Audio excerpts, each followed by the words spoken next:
प्रिय विद्यार्थियों, नमस्कार। मेरा नाम प्रीतम सिंह शेखावत है। आप मुझे हिंदी विद प्रीतम सिंह शेखावत इस यूट्यूब चैनल पर देख रहे हैं। आरपीएससी द्वारा आयोजित व्याख्याता और वरिष्ठ अध्यापक हिंदी भर्ती परीक्षा हेतु कक्षा 11-12 की पाठ्य पुस्तकों की हम श्रृंखला चला रहे हैं।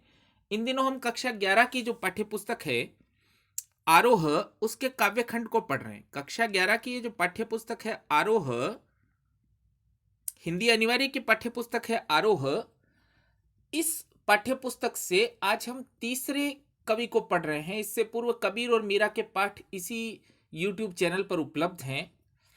आज हम रामनरेश त्रिपाठी को पढ़ रहे हैं। तो रामनरेश त्रिपाठी के काव्य परिचय से देखना शुरू करते हैं। पराधीन रहकर अपना सुख शोक न सह सकता है, यह अपमान जगत में केवल पशु ही सह सकता है।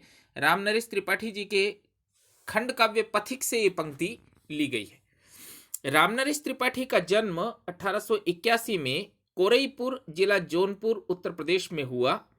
उनकी प्रमुख रचनाएं हैं मिलन, पथिक, स्वप्न। ये तीनों उनके खंड काव्य हैं।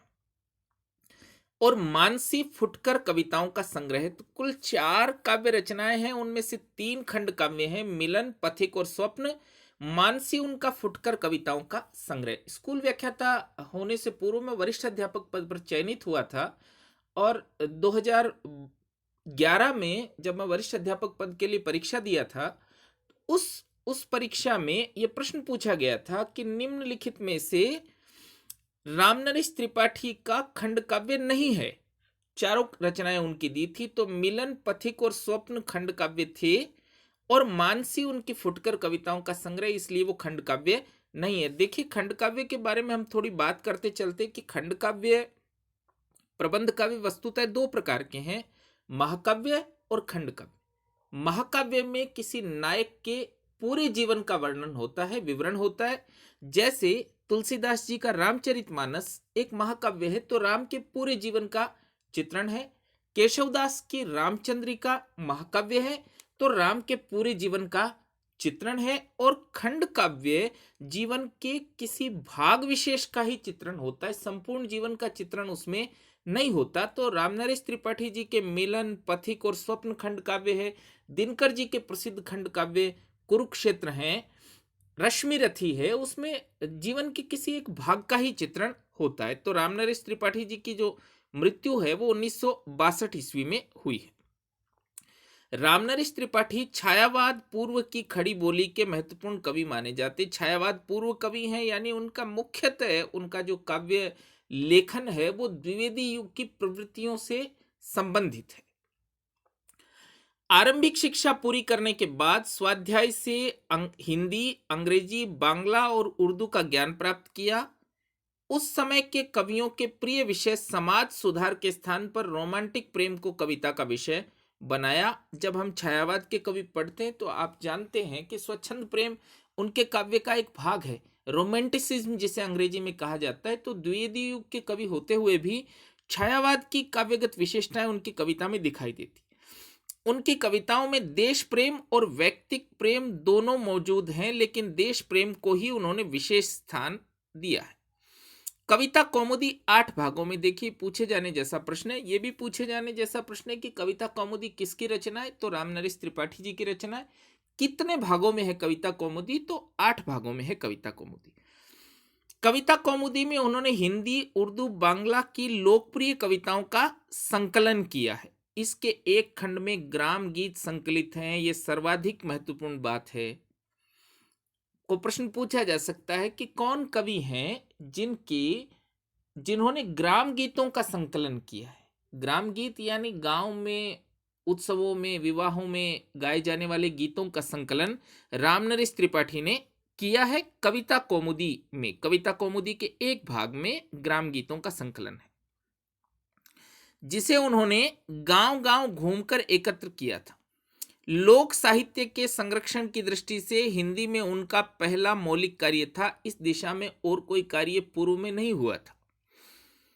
हिंदी में वह बाल साहित्य के जनक माने जाते हैं। बहुत सीधा प्रश्न आरपीएससी पूछ सकती है कि हिंदी में बाल साहित्य के जनक किसे कहा जाता है? रामनरेश त्रिपाठी। उन्होंने कई वर्षों तक बानर, एक बाल पत्रिका है, बानर नामक बाल पत्रिका का संपादन किया, जिसमें मौलिक और शिक्षाप्रद कहानियां, प्रेरक प्रसंग आदि प्रकाशित होते थे। कविता के अलावा उन्होंने नाटक, उपन्यास, आलोचना, संस्मरण आदि अन्य विधाओं में भी रचनाएं की हैं। आगे देखिए, हम आज जो कविता पढ़ रहे हैं उसकी विषय वस्तु क्या है, क्योंकि सीधे प्रश्न इस पर पूछे जाते हैं। प्रस्तुत अंश पथिक शीर्षक खंड काव्य, तो मिलन, पथिक और स्वप्न उनके जो खंड काव्य हैं, हमारे पाठ्यक्रम में जो पाठ चल रहा है वो पथिक खंड काव्य से। पथिक खंड काव्य के बारे में एक और बात जानने जैसी है कि 1920 में इसकी रचना हुई है। देखिए, कालखंड की दृष्टि से तो छायावाद आरंभ हो चुका है 1918, कुछ विद्वान 1916, यहां से छायावाद का आरंभ मानते। तो पथिक शीर्षक खंड काव्य के प्रथम सर्ग से लिया गया है। इस दुनिया के दुखों से विरक्त काव्य नायक पथिक प्रकृति के सौंदर्य पर मुग्ध होकर वहीं बसना चाहता है। देखिए, पथिक प्रकृति के सौंदर्य पर मुग्ध है, और यह छायावाद की बुनियादी विशेषता भी आगे चलकर बनती है। यहां किसी साधु जन द्वारा संदेश ग्रहण करके वह देश सेवा का व्रत लेता है। हम उनके परिचय में पहले पढ़ चुके हैं कि उनका कविता का प्रेम, देश प्रेम और व्यक्तिक प्रेम दोनों प्रकार का है, लेकिन देश प्रेम को ही उन्होंने सर्वाधिक प्राथमिकता अपने काव्य में दी है। राजा द्वारा उसे मृत्युदंड मिलता है, परंतु उसकी कीर्ति समाज में बनी रहती है। सागर के किनारे खड़ा पथिक उसके सौंदर्य पर मुग्ध है। हम जो कविता पढ़ रहे हैं वो इस दृश्य से शुरू होती है कि पथिक सागर के किनारे खड़ा है और उसके सौंदर्य पर मुग्ध है। प्रकृति के इस अद्भुत सौंदर्य को वह मधुर, मनोहर, उज्जवल प्रेम कहानी की तरह पाना चाहता है। प्रकृति के प्रति पथिक का ये प्रेम उसे अपनी पत्नी के प्रेम से दूर ले जाता है। वो स्त्री प्रेम पर प्रकृति प्रेम को प्राथमिकता देता है। स्वच्छंदतावादी इस रचना में प्रेम, भाषा और कल्पना का अद्भुत संयोग मिलता है। ये रामनरेश त्रिपाठी जी का परिचय है। तो कविता कौमुदी महत्वपूर्ण रचना है, 8 भागों में। मिलन, पथिक और स्वप्न उनके खंड काव्य हैं। मानसी उनकी फुटकर रचनाओं का संग्रह है। और छायावाद पूर्व जो खड़ी बोली की कविता है उसके वो महत्वपूर्ण कवि हैं। हिंदी साहित्य में बाल लेखन के भी वो, बाल साहित्य के भी वो जनक माने जाते हैं। हम कविता देखना शुरू करते हैं। क्रम क्रम से पंक्ति दर पंक्ति लिखिए। आपके पास कविता की पुस्तक हो इस वक्त तो अधिक अच्छा रहेगा, ताकि आप साथ में शब्दों के अर्थ लिख सकें और देख सकें। प्रतिक्षण नूतन वेश बनाकर रंग बिरंग निराला। प्रतिक्षण यानी हर क्षण, नूतन वेश बनाकर, नया वेश बनाकर, रंग बिरंग निराला, बहुत रंगों वाला, और निराला बिल्कुल नया। हर क्षण नया वेश, रंग बिरंगा और निराला। कौन बनाता है? अगली पंक्ति पर देखिए। नभ के सम्मुख थिरक, रवि के सम्मुख थिरक रही है नभ में वारिद माला। नभ का अर्थ है आकाश और वारिद का अर्थ लिख लीजिए बादल। वारिद का अर्थ है बादल, तो वारिद माला का अर्थ हो गया बादलों का समूह। प्रतिक्षण नूतन वेश बनाकर, दो दो पंक्तियां मिलकर एक अर्थ बना रही हैं। देखिए इसको, दोनों पंक्तियां मिलकर एक अर्थ बना रही है। प्रतिक्षण नूतन वेश बनाकर रंग बिरंग निराला, हर क्षण रंग बिरंगा और निराला वेश बनाकर सूर्य के सम्मुख थिरक रही है, नृत्य कर रही है। नभ में वारिद माला, आकाश में बादलों का समूह, रंग बिरंगा वेश बनाकर सूर्य के सामने नृत्य कर रहा है। नीचे नील समुद्र मनोहर, ऊपर नील गगन है। तीसरी पंक्ति देखिए, नीचे नील समुद्र मनोहर, नीचे नीला समुद्र है। हम पाठ के परिचय में पढ़ चुके हैं कि पथिक इस समय समुद्र के किनारे खड़ा है। नीचे नील समुद्र मनोहर, नीचे नीला मनोहर समुद्र है और ऊपर नील गगन है, ऊपर नीला आकाश है। घन पर बैठ बीच में विचरूं, बादलों पर बैठकर इन दोनों के बीच में विचरण करूं, इन दोनों के बीच में घूमूं, यही चाहता मन है, यही मन की एक इच्छा है। तो समुद्र को देखकर पथिक की इच्छा होती है कि समुद्र और बादलों के बीच में, समुद्र और आकाश के बीच में बादलों पर बैठकर वो विचरण करे, ये उसकी इच्छा है। रत्नाकर गर्जन करता है। रत्नाकर का अर्थ लिख लीजिए, याद रखिए, समुद्र। रत्नाकर का अर्थ है समुद्र। रत्नाकर गर्जन करता है और मलयानील बहता है। मलय का अर्थ होता है चंदन, मलय का अर्थ होता है चंदन, तो मलयानिल का अर्थ है चंदन से सुगंधित हवा। लिख लीजिए, मैं नीचे अर्थ लिख रहा हूं, चंदन से सुगंधित हवा। मलय का अर्थ होता है, मलय का अर्थ होता है चंदन और अनिल का अर्थ है हवा, तो मलयानिल का अर्थ है चंदन से सुगंधित हवा। रत्नाकर गर्जन करता है, मलयानिल बहता है। देखिए विद्यार्थियों, अगर आप ये क्लास देख रहे हैं और इसका उपयोग उठाना चाहते तो मेरी आप सब लोगों को ये सुझाव है कि पाठ्य पुस्तक कक्षा 11 आरोह कम से कम आपके पास हो और आप उसमें साथ साथ नोट करते चलें शब्दार्थ। जो महत्वपूर्ण बातें मैं मार्क कर रहा हूं उनको मार्क करते चले ताकि आपको थोड़ा उपयोगी हो सके। रत्नाकर गर्जन करता है, समुद्र गर्जना करता है और मलयानिल बहता है और चंदन से सुगंधित हवा बहती है। हरदम यह हौसला हृदय में प्रिय भरा रहता है। और ऐसा जो वातावरण है, ऐसे वातावरण में कवि के हृदय में एक हौसला, कवि के हृदय में एक इच्छा, कवि के हृदय में एक चाह हरदम बनी रहती है। क्या चाह? आगे की दो पंक्तियों में देखिए, इस विशाल विस्तृत महिमामय रत्नाकर के घर के, ये जो विशाल विस्तृत और महिमामय समुद्र है, रत्नाकर का अर्थ है समुद्र, उसके घर के कोने कोने में लहरों पर बैठ, उसके कोने कोने में लहरों पर बैठकर फिरूं जी भर के, तो समुद्र के कोने कोने में, इस समुद्र के कोने कोने में घुमाऊं, ये इच्छा कवि की है। तो कवि प्रकृति को कितना प्रेम करता है कि आकाश में विचरण करना चाहता है, समुद्र में विचरण करना चाहता है। यही हमारे पाठ्यक्रम में जो पथिक के पहले सर्कांश चल रहा है, इसका मूल प्रतिपाद्य यही है कि वो सदैव प्रकृति के निकट रहना चाहता है। एक और बात देखिए, आप पिछले वीडियोज अगर आपने देखे हैं तो मुझे कमेंट्स में बताइए कि कोने कोने में अलंकार क्या है, कोने कोने में अलंकार क्या है। पिछले जो वीडियोज हैं उनमें मैंने समझाया है कि ये अलंकार क्या है, तो इसको आप पहचानने की कोशिश करिए। निकल रहा है जलनिधि तल पर दिनकर बिंब अधूरा। जलनिधि तल का अर्थ है समुद्र का तल, जलनिधि का अर्थ है समुद्र। रत्नाकर और जलनिधि दोनों का अर्थ है समुद्र। तो निकल रहा है जलनिधि तल पर दिनकर बिंब अधूरा। दिनकर का अर्थ है सूर्य और दिनकर बिंब का अर्थ है सूर्य की छाया या सूर्य का छोटा रूप। निकल रहा है जलनिधि तल पर दिनकर बिंब अधूरा, समुद्र जो है उससे अधूरा सूर्य निकलते हुए दिखाई दे रहा है। और कमला के कंचन मंदिर का, कमला का अर्थ है लक्ष्मी, लिखते चलिए आप साथ साथ, कमला का अर्थ है लक्ष्मी। कमला के कंचन मंदिर का, कंचन का अर्थ होता है सोना और मंदिर का अर्थ है महल या घर। देखिए मंदिर का अर्थ देवता का घर तो बाद में हुआ है, पहले मंदिर का अर्थ होता था घर। तो कमला के कंचन मंदिर का, कंचन मंदिर का अर्थ है स्वर्ण महल, लक्ष्मी के स्वर्ण महल का। मानो कांत कंगूरा, मानो कोई सुंदर कंगूरा हो, कांत का अर्थ है सुंदर, लिख लीजिएगा इसको भी, कांत का अर्थ है सुंदर और कंगूरा होती है सजावट की वस्तु, इसको भी लिख लीजिए, कंगूरा का अर्थ है सजावट की वस्तु। तो आपने लिख लिया, स्क्रीनशॉट ले लीजिए, देखना शुरू करिए इसको। निकल रहा है जलनिधि तल पर दिनकर बिंब अधूरा, समुद्र के तल से सूर्य का अधूरा बिंब निकल रहा है और कैसा लग रहा है वो अधूरा बिंब, इस पर पीएससी सवाल पूछती है।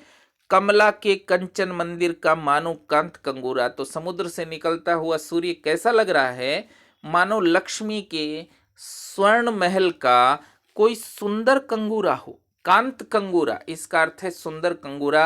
और अलंकार पहचानने की कोशिश कीजिए, आपको पिछले वीडियोज में भी बताया है, मैं फिर बता रहा हूं, यह अलंकार है उत्प्रेक्षा। जब उपमेय में उपमान की संभावना प्रकट की जाए, मान लिया जाए, तो अलंकार होता है उत्प्रेक्षा। कुछ शब्द आप याद रखिए, एक शब्द है मानो, देखिए मानो कांत कंगूरा तो उत्प्रेक्षा है।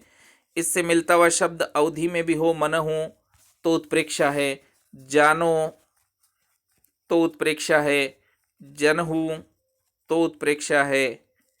इससे मिलते जुलते और शब्द मनु, जनु तो उत्प्रेक्षा है। तो 6 शब्द, इनको याद रखिए, मानो, मनहु, जानो, जनहु, मनु और जनु, जहां भी आए वहां अलंकार होता है उत्प्रेक्षा। तो पीएससी ऐसे अलंकार पर सवाल पूछेगी, कमला के कंचन मंदिर का मानो कांत कंगूरा अलंकार क्या है, तो मानो आया है, आपको बताना है उत्प्रेक्षा।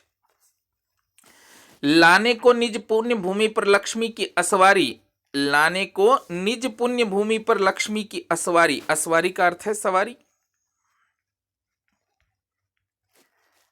अपनी पुण्य भूमि पर यानी अपनी धरती पर लक्ष्मी की सवारी लाने के लिए रत्नाकर ने निर्मित कर दी। रत्नाकर का अर्थ है समुद्र।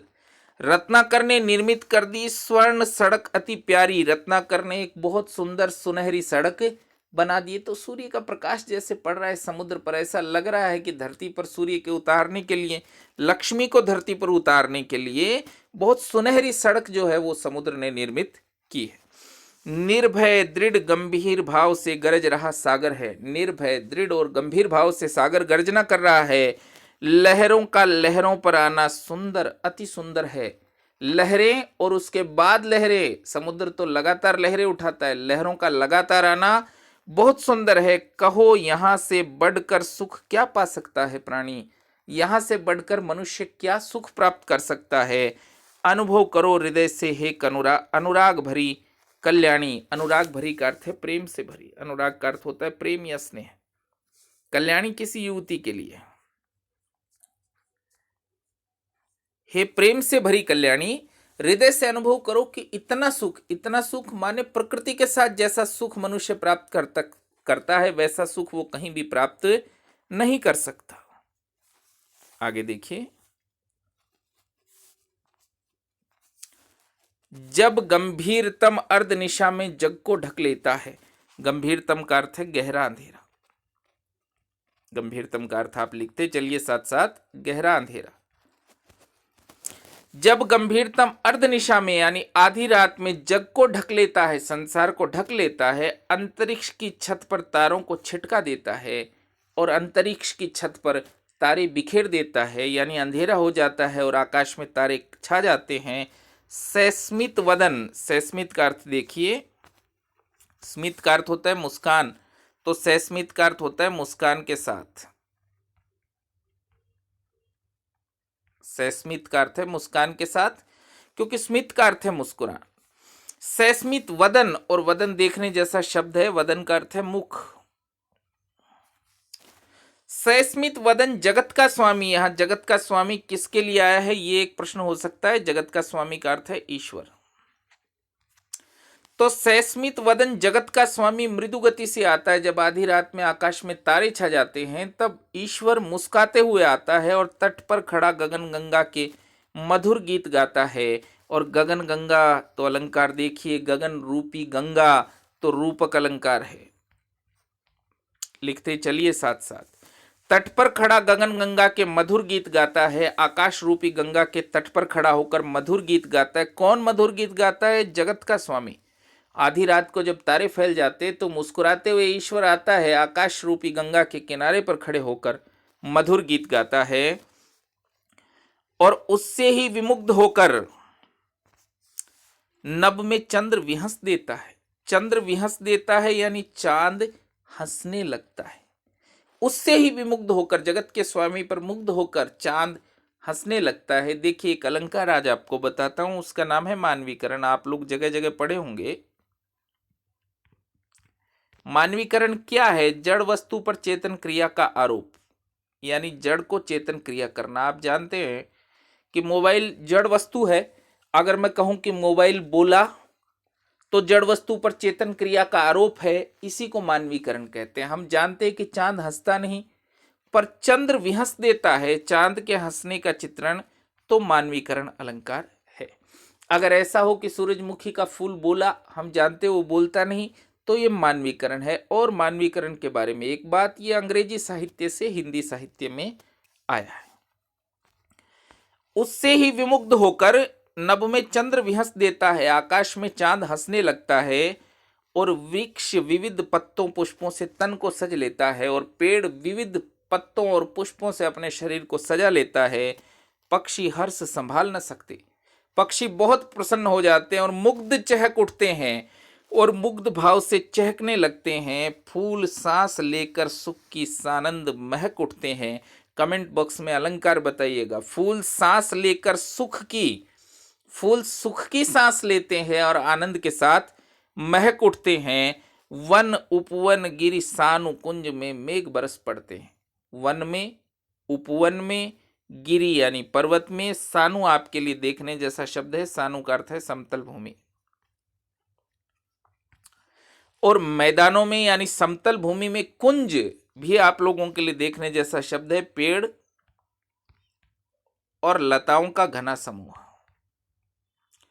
पेड़ और लताओं का एक समूह झुरमुट जैसा हो उसको कहते कुंज। तो वन उपवन गिरि सानु कुंज में मेघ बरस पड़ते हैं, चारों ओर बारिश होने लगती है और मेरा आत्म प्रलय होता है। जब बरसात होती की पंक्ति है पथिक खंड काव्य की कि वन उपवन गिरि सानु कुंज में मेघ बरस पड़ते हैं और मेरा आत्म प्रलय होता है, मैं भीतर से भावुक होता हूं, नए नीर झड़ते हैं। जब ऐसी बारिश होती है बाहर तो मेरी आंखों से आंसू आने लगते हैं। पढ़ो लहर तट तृण तरु गिरी नभ किरण जलद पर प्यारी। ये जो चीजें हैं, लहरें, तट यानी किनारा, तृण यानी तिनके, तरु यानी पेड़, गिरी यानी पर्वत, नभ यानी आकाश, किरण यानी किरणें और जलद का अर्थ है बादल। ये जो सारी प्रकृति की चीजें इन पर लिखी हुई क्या प्यारी लिखी हुई ये मधुर कहानी विश्व मनोहर हारी। प्रकृति की ये जो चीजें हैं इन पर इतनी मधुर कहानी लिखी हुई है कि वो विश्व को मोहित कर सकती है। कैसा मधुर मनोहर उज्जवल, एक तो ये शब्द देखिए उज्जवल, दोनों जो आधे हैं संस्कृत हिंदी संधि नियमों से उज्जवल ऐसे ही लिखा जाता है।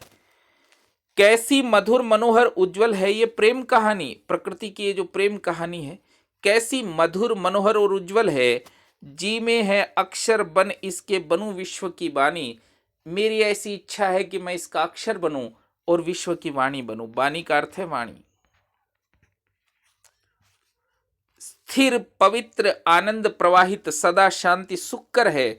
ये जो प्रकृति है स्थिर है, पवित्र है, आनंद से प्रवाहित है, सदा शांति सुखकर है, सदैव शांति और सुख देने वाली है। आहा प्रेम का राज्य, प्रकृति से प्रेम का जो राज्य है, प्रकृति का प्रेम से भरा हुआ जो ये राज्य है, सुंदर, अति सुंदर है, वो एक अत्यंत सुंदर स्थान है। तो पथिक खंड काव्य का प्रथम सर्ग, रामनरेश त्रिपाठी जी का पथिक खंड काव्य, उसका प्रथम सर्ग का एक हिस्सा हमारे पाठ्यक्रम में है। और मूल भावना ये है कि पथिक सदैव प्रकृति के संपर्क में रहना चाहता है। आज के लिए धन्यवाद।